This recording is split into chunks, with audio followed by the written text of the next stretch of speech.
구독만 해도 돈이 되는 5분 경제입니다. 오늘은 중동 지정학 리스크 속에서도 사상 최고치를 경신한 미국 증시와 AI, 기술주 랠리를 살펴보겠습니다. 6월 첫 거래일을 맞은 뉴욕 증시는 한마디로 악재를 호재가 압도한 하루였습니다. 장 초반만 해도 분위기는 무거웠습니다. 이란이 미국과의 간접 협상을 중단하겠다고 선언한 데다 호르무즈 해협을 봉쇄할 수 있다는 보도까지 나오면서 국제 유가가 급등했고 투자 심리가 빠르게 얼어붙었습니다.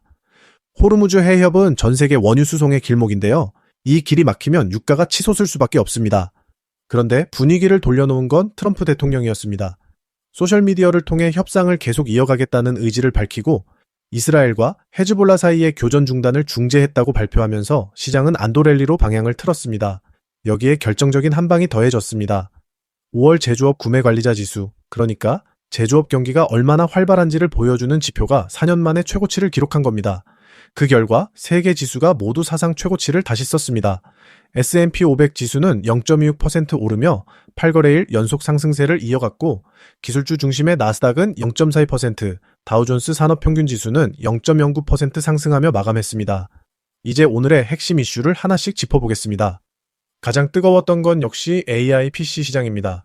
엔비디아가 대만에서 PC용 신규 프로세서 그레이스 블랙웰 스파크를 공개하고 마이크로소프트와 협업한 노트북까지 선보이면서 사상 최고가를 다시 썼습니다. 엔비디아 주가는 6.3% 뛰었습니다. 이 온기는 PC 제조사로 그대로 번졌습니다. 델 테크놀로지스가 10.7%, HP가 8.5% 급등했습니다. AI PC 수요가 본격적으로 살아날 거라는 기대가 한꺼번에 반영된 결과입니다. 다만 같은 반도체 안에서도 명암은 갈렸습니다. 엔비디아가 PC 반도체 시장에 공식 진출하면서 경쟁 심화 우려가 커진 인텔은 오히려 4.7% 떨어졌습니다. 같은 업종이라도 누가 주도권을 쥐느냐에 따라 주가가 정반대로 움직인 셈입니다. 애플은 강보합세를 보였습니다. 공급망 우위와 아이폰 17 업그레이드 수요를 바탕으로 프리미엄 시장에서 견조한 지배력을 확인했습니다. 삼성전자도 안정세를 유지했습니다. 두 번째 이슈는 경기와 물가입니다. 앞서 말씀드린 5월 제조업 지표가 54를 기록하며 5달 연속 확장 국면을 이어갔습니다. 경기가 튼튼하다는 건 분명 반가운 신호지만 동전의 양면이 있습니다. 제조업이 활발해지고 유가까지 급등하면서 원가 부담이 커졌고 가격 지표가 2022년 이후 최고치에 근접한 겁니다. 여기에 4월 개인 소비지출 물가지수도 1년 전보다 3.8% 올라 연준 목표치인 2%를 한참 웃돌았습니다. 이렇게 되면 연준이 금리를 더 올릴 수 있다는 우려가 다시 고개를 들게 됩니다. 좋은 경기가 오히려 금리 인상 부담으로 돌아오는 묘한 상황인 셈입니다. 세 번째는 에너지와 방산입니다. 지정학 리스크로 유가가 급등하자 정유와 에너지 종목이 강세를 보였습니다. 마라톤 페트롤리엄이 4%, 엑슨모빌이 2.9%, 쉐브론이 1.9% 올랐습니다. 방산 쪽에서는 모토로라 솔루션스가 이스라엘 안티드론 스타트업을 15억 달러에 인수한다고 발표하며 불법 드론 방어 시장 선점에 나섰습니다. 흥미로운 종목도 있었습니다. IBM은 8.93% 급등했는데요.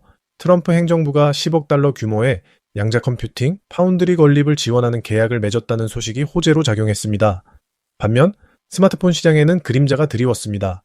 카운터포인트 리서치가 반도체 생산 설비가 AI 칩 쪽으로 전환되고 메모리가 부족해지면서 올해 스마트폰 출하량이 작년보다 13.9% 줄어들 것으로 전망했습니다. AI 호황의 그늘에서 다른 전자제품이 부품을 빼앗기고 있는 모습입니다. 마지막으로 채권과 유가를 정리하겠습니다. 통화정책에 민감한 인연물 국채금리는 0.03%포인트, 오른 4.04%, 기준이 되는 10년물 금리는 0.02%포인트 오른 4.46%를 기록했습니다. 유가는 장중 브렌트유가 배럴당 97.79달러까지 치솟았다가 트럼프 대통령의 중재 발언에 상승폭을 일부 반납하며 4.2% 오른 94.98달러에 마감했습니다. WTI는 5.5% 급등했습니다. 정리하겠습니다. 오늘 뉴욕 증시는 호르무즈 봉쇄라는 메가톤급 악재 속에서도 AI 성장 모멘텀이 이를 완전히 압도한 하루였습니다. 트럼프 대통령의 즉각적인 개입이 충격을 진정시킨 가운데 엔비디아가 이끄는 AI PC 생태계가 기술주 전반을 끌어올렸습니다. 다만 강한 경기와 유가 급등이 비용 압박을 키우고 있고 연준의 추가 금리 인상 가능성까지 살아나고 있다는 점은 분명한 부담입니다. 따라서 변동성 확대에 대비해 실적 가시성이 높은 우량 기술주와 유가 상승 수혜가 기대되는 에너지 섹터를 중심으로 선별적으로 접근하는 전략이 유효해 보입니다. 오늘도 시청해 주셔서 감사합니다.